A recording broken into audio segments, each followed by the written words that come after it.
L'histoire commence par le retour de John Henry Clayton dans sa ville natale de Fowler, dans le Wyoming, après de nombreuses années. Il arrive dans la maison de son enfance et retrouve avec tension son père sévère, le révérend William Clayton, qui l'informe de la mort de sa mère. Le révérend exprime sa déception à l'égard de John, qui a abandonné sa famille et est devenu un tireur. Remarquant que John n'est pas armé, il l'interroge et John lui répond qu'il a laissé cette vie derrière lui. Plus tard, John se rend sur la tombe de sa mère. Quelque temps plus tard, John et son père se rendent en ville pour se ravitailler. Les habitants le reconnaissent à peine, mais le propriétaire du magasin, Monsieur Parsons, se souvient de John comme de l'homme parti à la guerre. Le père de John l'envoie chercher du cidre au saloon. Là, lorsque John dit qu'il est le fils du révérend, un voyou nommé Frank Tillman se moque de lui parce qu'il n'a pas d'armes. Frank se vante d'avoir tué 4 hommes, mais John ne reconnaît pas son nom. Un homme nommé Dave Turner intervient, chasse les voyous et John se souvient de lui. Dave félicite John d'avoir éliminé Big Jim Westfield des années plus tôt, mais John insiste sur le fait qu'il ne cherche pas les ennuis et s'en va. Le révérend Clayton explique qu'un riche homme d'affaires, James McCarthy, engage des hommes comme Frank et même des tireurs comme Dave pour harceler les fermiers locaux afin qu'ils vendent leurs terres pour l'expansion du chemin de fer. Plus tard, John est vu en train d'abattre des arbres pour défricher un champ sur leurs terres, ce que sa mère a toujours voulu qu'il fasse mais qui n'a jamais été réalisé. Le lendemain, John continue à défricher le champ pendant que son père se rend à l'église. Après l'office, les hommes de la ville se réunissent pour discuter de l'embauche de tireurs, puisque le shérif les a abandonnés pendant la nuit. Il leur dit qu'il a déjà envoyé un message au US Marshal pour demander de l'aide. Mais les habitants de la ville affirment que personne ne viendra. La loi ne s'est jamais intéressée à eux parce qu'ils sont pauvres. Pendant qu'il travaille, John reçoit la visite de son ancienne amoureuse, Mary Alice, qui a entendu parler de son retour. Elle a été mariée pendant 8 ans à un autre homme, Tom Watson, et a maintenant un fils. Elle avoue avoir attendu John, mais après des années sans nouvelles de lui, elle a déménagé.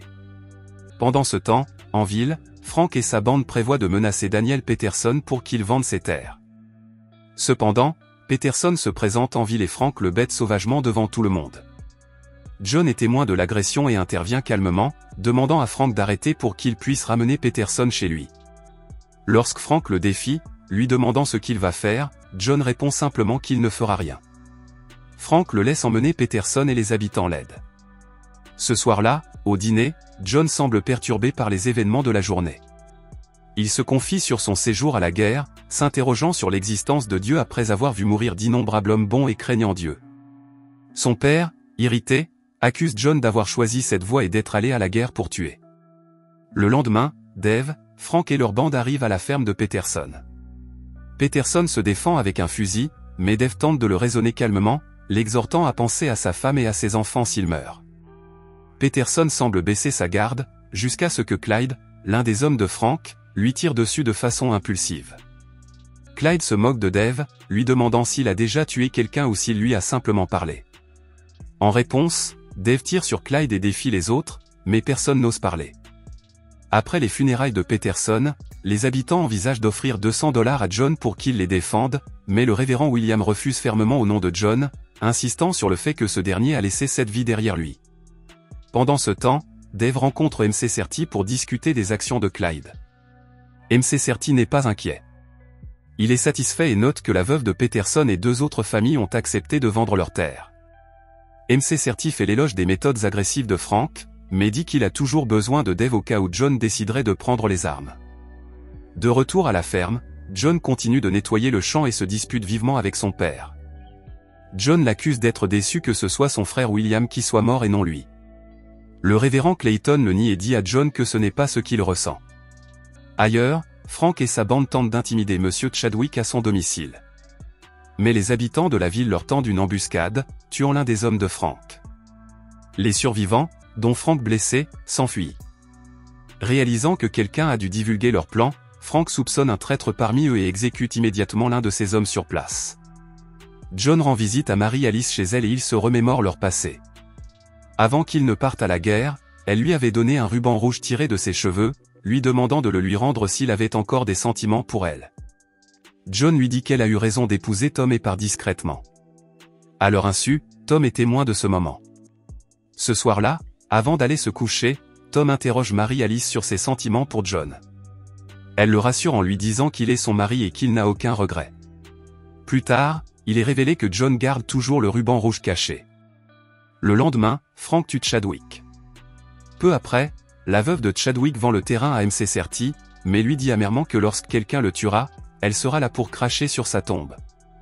Pendant ce temps, John et son père sont en ville pour acheter des provisions lorsque Frank et sa bande débarquent et coupent la file d'attente. Frank renverse sa boisson sur le sol et sur sa propre botte, puis humilie John en le forçant à nettoyer. John s'exécute, mais lorsqu'il tente de partir, la bande lui tend une embuscade et le bête brutalement à l'extérieur. Il retient son père, qui implore l'aide de la foule, mais personne n'intervient. Marie-Alice tente d'intervenir, mais Tom la retient.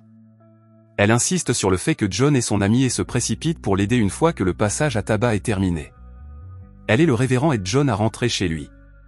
Au saloon, MC Certi saisit l'occasion et convainc Tom de vendre ses terres et d'éloigner sa famille de Fowler et de John. Tom accepte. Le lendemain, Dave rend visite à John chez lui. Il l'exhorte à ne pas se venger, disant qu'ils ne se sont peut-être jamais rencontrés auparavant, mais qu'il considère John comme un ami, puisqu'ils ont tous deux servi pendant la guerre. John lui assure calmement qu'il n'a pas l'intention de créer des problèmes. Quelques jours plus tard, John se rend à l'église, ce qui fait pleurer son père de joie. Après l'office, Marie-Alice l'accueille chaleureusement, mais Tom intervient, bouscule John et lui demande d'admettre qu'il n'aime pas Marie-Alice. John reste silencieux et s'éloigne. Réalisant qu'il a mal évalué la situation, John n'essayait pas de voler Marie-Alice, Tom décide d'annuler la vente de ses terres. Il va voir MC Certi et lui dit qu'il a changé d'avis. MC Certi lui rappelle avec colère qu'ils avaient conclu un accord et l'avertit qu'il y aura des conséquences. Plus tard, John prie seul à l'église et son père le rejoint. John avoue qu'après la guerre, il a dérivé de ville en ville, pour finalement atterrir dans une petite ville appelée Norton, au Kansas. Là, dans un saloon, deux hommes ont provoqué une bagarre. John réagit et les tue tous les deux, mais l'une de ses balles s'égare et touche un garçon à travers une vitrine, le tuant sur le coup. Le garçon avait à peu près le même âge que William, le défunt frère de John. John s'effondre, s'accusant d'être responsable de la mort du garçon. Pendant ce temps, MC Certi et ses hommes rendent visite à Marie-Alice, l'informant qu'elle et sa famille n'ont plus que 32 heures devant elle, Tom ayant initialement accepté de vendre la terre. Désespérée, Marie-Alice demande de l'aide à John. Mais John lui conseille vivement d'accepter l'offre de MC Certi et de quitter la ville pour sauver la vie de Tom. Ce soir-là, le révérend William se rend personnellement chez MC Certi pour plaider en faveur du salut des Watson. MC Certi refuse froidement. Alors que le révérend s'en va, Frank et sa bande lui tendent une embuscade dans une ruelle et le poignardent. Heureusement, les habitants de la ville le trouvent et l'emmènent d'urgence chez le médecin. MC Certi réprimande Frank pour avoir agi sans ordre. Le lendemain matin, John est au chevet de son père qui sort du coma. Le révérend Clayton supplie son fils de ne pas chercher à se venger, craignant qu'il ne soit tué. Mais John insiste calmement sur le fait que tout cela ne s'arrêtera pas tant que quelqu'un n'y mettra pas fin, et que c'est le seul moyen qu'ils connaissent. John récupère l'arme qu'il avait cachée et s'arrête au magasin pour chercher une autre arme. Monsieur Parsons lui prête un revolver le mat, une arme à feu rare dotée de 9 cartouches et d'un canon de fusil de chasse de calibre 10 intégré. Armé et déterminé, John se rend au saloon MC Certi sous le regard silencieux des habitants de la ville. À l'intérieur, il demande calmement à voir Little Ned et le tue instantanément avec le lemat. L'arme au poing, John prévient les jeunes gens qui se trouvent à l'intérieur que ceux qui ne veulent pas mourir doivent partir immédiatement. Ceux qui ne veulent pas se battre partent. Avec une précision mortelle, John tue les autres, n'épargnant que Frank, qui s'échappe à l'étage, pour être abattu d'une balle dans la tête quelques instants plus tard. En sortant du saloon, John est confronté à Dave. John lui demande de partir, mais Dave lui répond qu'il ne peut pas, que son emploi ne le lui permet pas. Les deux hommes se préparent à tirer. John admet que le lemat est lourd et qu'il est désavantagé. Il demande à Dave de le laisser retourner au saloon pour récupérer son Colt et Dave accepte. À l'intérieur, John récupère l'arme, mais au lieu de rentrer, il monte à l'étage pour affronter MC Certi. MC Certi fait nerveusement face à la fenêtre, l'arme à la main, mais il est trop lent. John lui tire dessus et le corps de MC Certi tombe par la fenêtre dans la rue. MC Certi mort, Dave n'est plus tenu par son devoir et baisse son arme, permettant à John de s'éloigner. Sachant que la nouvelle ne tardera pas à se répandre et que des chasseurs de primes ou des personnes en quête de gloire se mettront à sa recherche, John décide de quitter la ville.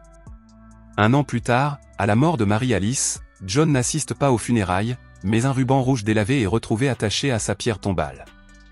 Après la mort de son père, John n'est jamais revenu.